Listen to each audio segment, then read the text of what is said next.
here with my final reflection, the reflection on the gaming module. So question 1 asks what my thoughts on gamification of education are. And just like with anything, I really think there has to be a good balance, and I think it can be tricky to find that balance.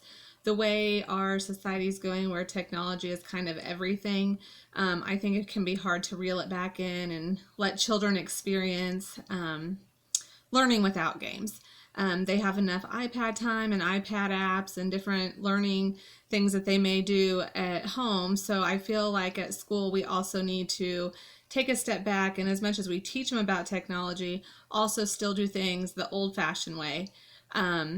I want it to be fun. I think education should be fun, and we should incorporate it to a point to make sure students are engaged in learning. And I do definitely think that it can teach content and help with reviewing information in a fun, relaxed way, which is how some children learn best. But again, I really think there has to be a good balance.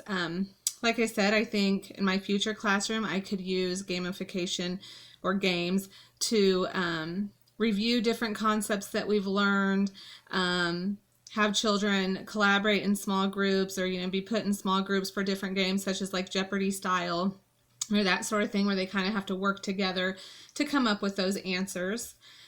Question number 2, what template did I use? I used a template from template.net, and it was a PowerPoint Jeopardy template with sound. And so, yeah, I developed a Jeopardy style game. It was user-friendly. However, prior to this template, I made a couple of other games. I had done an Are You Smarter Than a Fifth Grader template and got completely done. And then when I went for my final viewing of it, for whatever reason, I couldn't get it to work, which worked out because ultimately it was only 11 questions instead of the 20 that was required. So then I went to the Jeopardy style to make sure I got all my questions in there. It was difficult for me just because I don't know a lot of content for upper elementary or middle school or high schoolers. I teach preschool, so coming up with something took a lot of research on the internet, and I asked my kids who are in middle school and high school. My youngest son in 4th, 5th grade learned a lot about the different states, such as their capitals, state flag, state animal, state flower, that sort of thing. So I just went with that. And again, it took some time on the internet, but now that it's made, I would have it forever. So that's a good thing. And then 3, examples of ways you could use interactive PowerPoint games in your future classroom.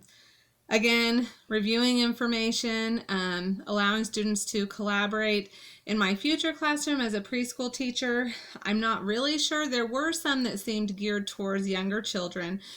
So doing it kind of as a group game. There was one where there was a template and it was like a fishing game. And so for the correct answers, you collected fish. So something like that would be fun to do. There was another one where you could move the mode of transportation when you got a question right. So again, there are some things that could be used for younger kiddos. I wouldn't want to rely solely on it. Like I don't think that it's the only way that we can keep children engaged in learning. But I definitely can see some opportunities to use it in my future class. So that is my reflection for the gaming module. I hope you all have a wonderful week and that you end the semester well.